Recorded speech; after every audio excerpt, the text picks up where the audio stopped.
So this week has been all about new leaders and the challenges that people new to leadership face. And I've had a number of questions come in, and thank you to all of you who've asked some questions. So I've had a number of questions come in, which I'm going to deal with today. So if you don't know me, my name's Sonia Gavira. I'm a leadership and success coach. We've been doing it for about 20 years, having also been a leader in organizations. And if you want me to answer a question, if you want to be alerted to every time that I go live, either on LinkedIn, on Facebook, on YouTube, then please do subscribe, follow or like, and make sure that you send your questions in. So this week we've been talking about some of the challenges, and one of the questions that came in was around right at the beginning, one of the first sessions that I did, and I spoke about my experience at Marks and Spencer's and having gone in, and some of the challenges were around having being a graduate trainee, management trainee, and having to work with and lead and manage people who've been in the organization for years, and who had much more experience than me. And I just touched on it as a challenge. And so I had a question come in saying, Sonia, well, how did you do that then? What do you do when you are leading somebody who is much older than you and possibly even more experienced than you? And I think I touched on it, but probably not in detail. And what I want you to think about is, how do you think about leadership? What do you believe that leadership is? Do you believe that being a leader is just about positional power? Because if you believe that leadership is just about positional power, that's the main thing, that you are somebody else's boss and that somehow means that you need to tell them what to do. That's where the issue can lie. And I think I've got Heath in here saying hello. So hi, Heath. So that's where the issue can lie. If, however, you believe that as a leader, your role is to cast a vision. Your role is to make it really clear to people where you're going to as a team, what you're going to achieve, and how they will know that as an individual and as a team they've done it. Then that takes away some of that pressure, and also takes away some of that conflict that you can get into with someone if they are older than you and more experienced than you. So think about it as you're there to, one, cast the vision, but two, also pave the way. So almost take away the obstacles that they might have on their way to this objective. Take away any obstacles, any problems, any barriers to them achieving their objectives. Now, that could be additional skills that they might need. That might be behavioral issues. That might be people that you have access to that they don't have access to. Whatever it is, how do you take away those barriers for them to succeed? And then your role is to leverage everyone else's skills. So did I get it perfectly right at Marks and Spencer's? No. And I had to learn it in some ways the hard way, getting myself into a little bit of conflict and not really knowing how to get out of it. But actually, to be honest, I got out of that habit. They taught me that really quickly. So I realized that I had people in a team who were vastly more experienced than me. I had a title that said manager, but they had 20 years in the bank of experience in retail, in the culture of the organization, all sorts of things. So I decided to become a sponge and to learn as much from them as possible, and to actually see it as a benefit. So this is where I am now, that I actually am overjoyed if I've got people in my team who are more experienced than me, who know more than me in different areas, because one, I can learn, but two, I can leverage that strength and leverage those skills so that as a team, we all achieve more and are more successful. And that's a mindset shift. And then what happens is that I don't get into conflict with people, because it's not about positional power.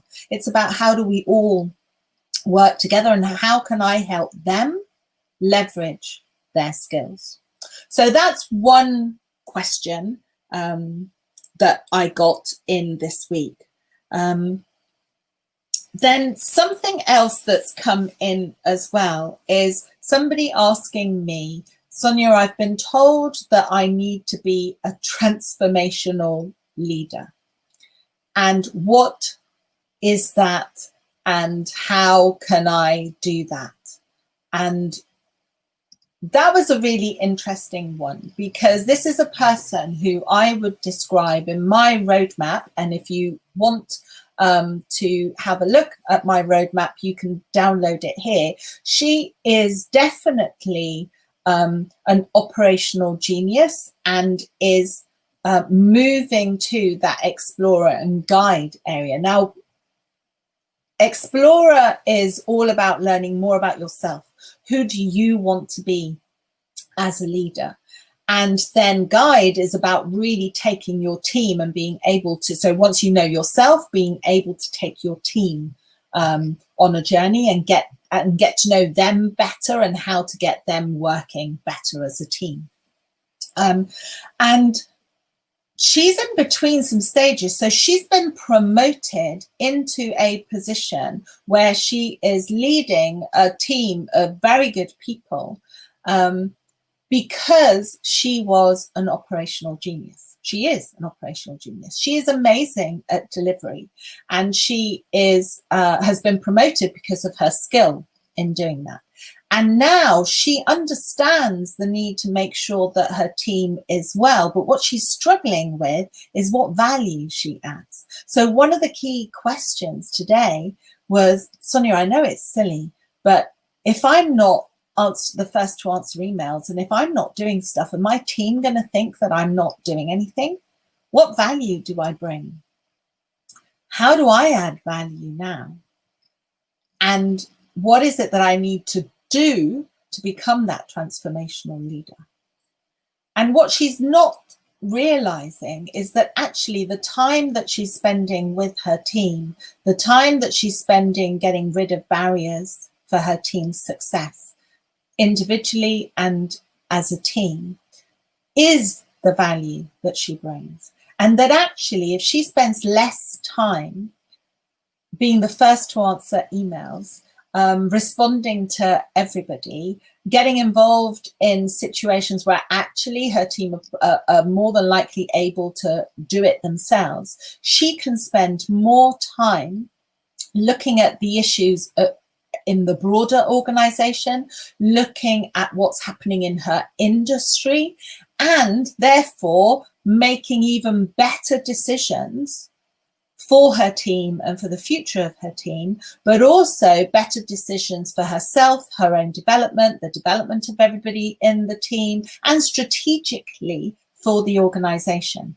It gives her time back as well to go and participate in other meetings, other projects, which are going to give her a much broader view of what's happening.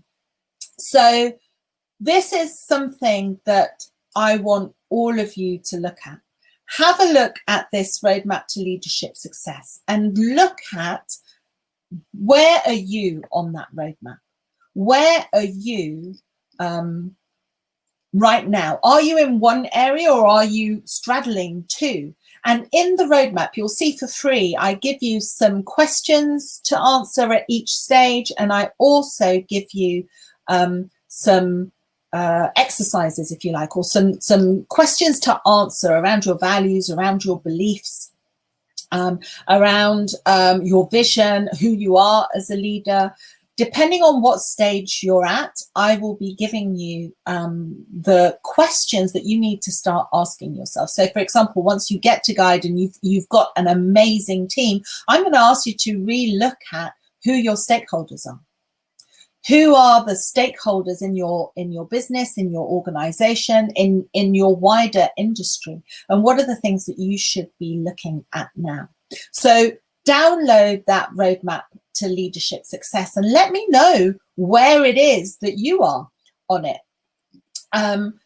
Also, if you're interested in a community of like-minded individuals, professional people who are all on this journey at some stage, then check out my Rising Leaders Circle. I'm very shortly going to start putting out some invites for you to join me at the Rising Leaders Circle, and I'm going to be doing a free week of workshops to really give you a feel of what you can achieve by becoming a member and what it would be like to work with me. So go to the Rising Leaders Circle and join my waitlist so that you are the first to know when I will be opening the doors again. So I hope you've had a fabulous week. I'll be back next week, lunchtimes, to answer more of your questions, and I look forward to meeting you there. And Heath, thank you so much for joining me today. Take care. Bye.